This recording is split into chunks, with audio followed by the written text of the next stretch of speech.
I'm about to get some angry comments from about 200,000 guys that absolutely believe that W900 Kenworths are God's greatest gift since sliced bread.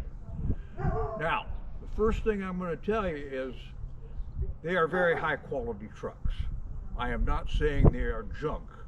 I am saying that they've got some defects which go back to the point where somebody designed this cab who was about 5'2" tall. And he had the short man syndrome and he hated tall people. So when he designed this cab, he made damn sure that a guy my size, 6'2", would be miserable every fucking minute of driving one of these things. Now, what the hell am I talking about? Well, let's go take a look at this real quick.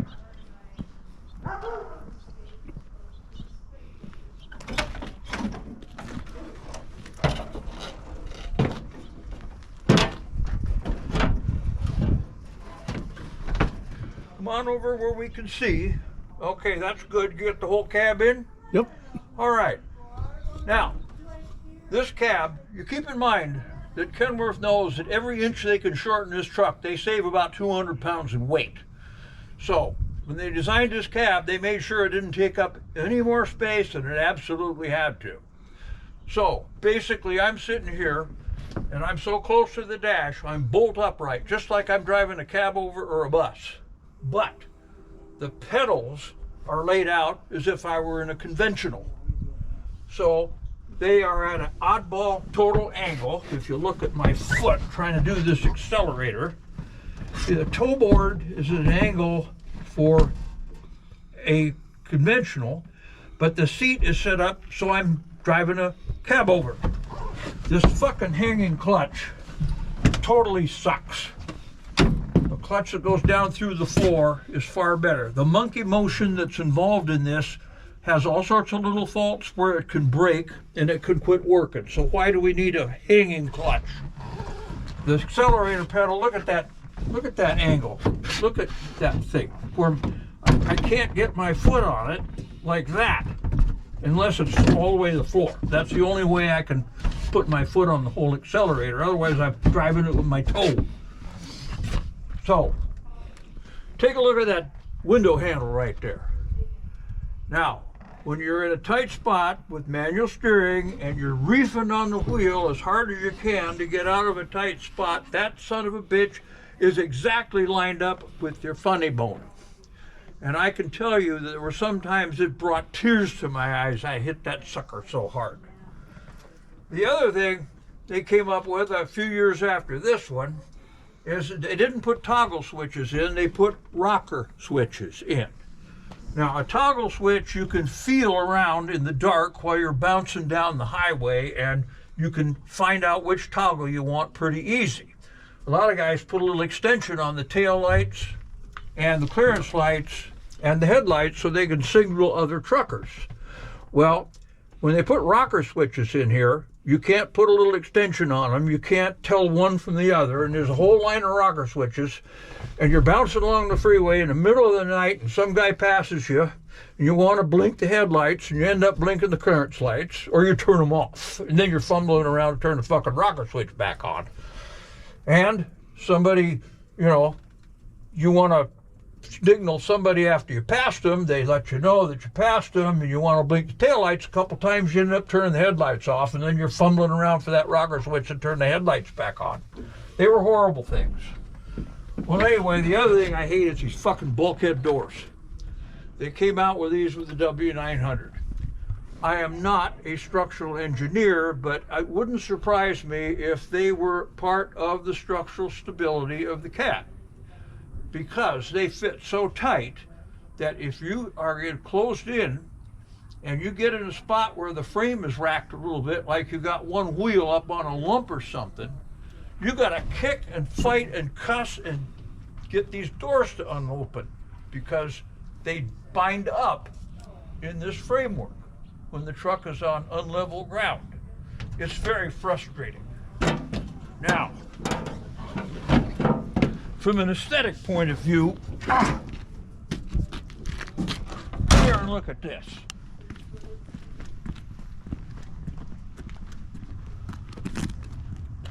those windshields are just too fucking big. It reminds me of that movie, Oh God, with George Burns and John Denver, when John Denver asked Burns, who was playing God, if he made any mistakes, and he said, well, yeah, I think one. Avocado, I made the pit too big. Well, somebody made those windshields too big. So the other thing about these things, they got to be really funny.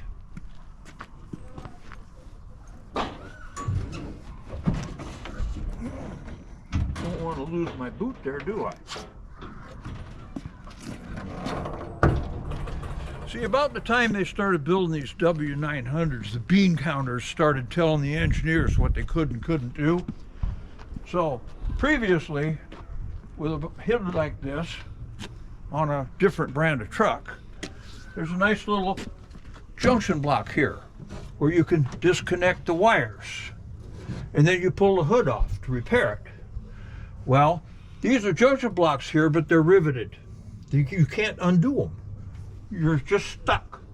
They got spade connectors, but they even took those out. They ended up hardwiring from the hood all the way to a plug on the firewall. So not only did you have to take the hood off, but you had to take every clamp from that wire loom that went down in here under the frame, around like this, and all that kind of stuff. And then when they put air conditioning on these things, they invented something called a grill denser, which was a condenser was built into the grill. Well, that's all well and good until you got to take the hood off for some reason. You got to blow down the whole air conditioning system to do so, because that's the condenser for the air conditioner. The guy that designed this cab was probably about 5'5", and he hated tall people like me. I think he was the same guy that went into a whorehouse, and when they were disrobing, the prostitutes looked at his diminutive little dick and said, "Who do you expect to satisfy with that?" And he says, "Me." I'll bet you it's the same fucking guy.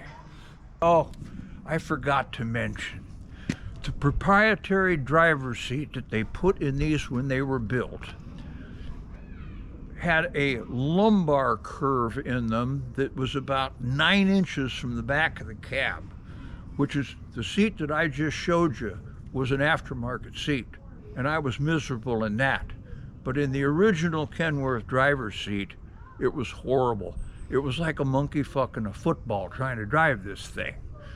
We had one of these trucks that was a real rough rider, and it had a driver that was not very tall, and he got the company to buy him some extra thick seat cushions, about that thick. When I got assigned that truck, the only way I could drive it was pull the back and the bottom seat cushions off, throw them over on the passenger side, and sit on my field jacket in a plastic tub. So I didn't care for those things very much at all. Now, I'm going to make another video about a different kind of W900 that had an engineering blooper in it that cost many, many people many, many millions of dollars for many, many years. And it was just a plain engineering fuck up on Kenworth's part. And they finally solved the problem maybe 15 or 20 years after they created it. But it's going to be an interesting video because I was involved with repairing these things when this was happening. And you guys with these W900s with 8 V71s or 8 V92s in them, or 6 V92s, whatever you got, you may have this booby trap in your very own truck, and you may have already paid a horrible price for it. So I will check with you later when I find another W900 to do another video about it. If you're hot under the collar and you're pissed off about my opinions, again, I say it's a very good truck. If you like them and you fit in them, more power to you. But they are not that much fun to a fully grown man to drive. They're just totally miserable. So if you're still hot under the collar, you can comment on my video, and you can cuss me out all day and night if you want to, and you won't find me on Facebook, and you won't find me on LinkedIn. So that's the only way you're going to get to me is through YouTube. And I will answer every damn one of you. Thank you so much for watching. Bye.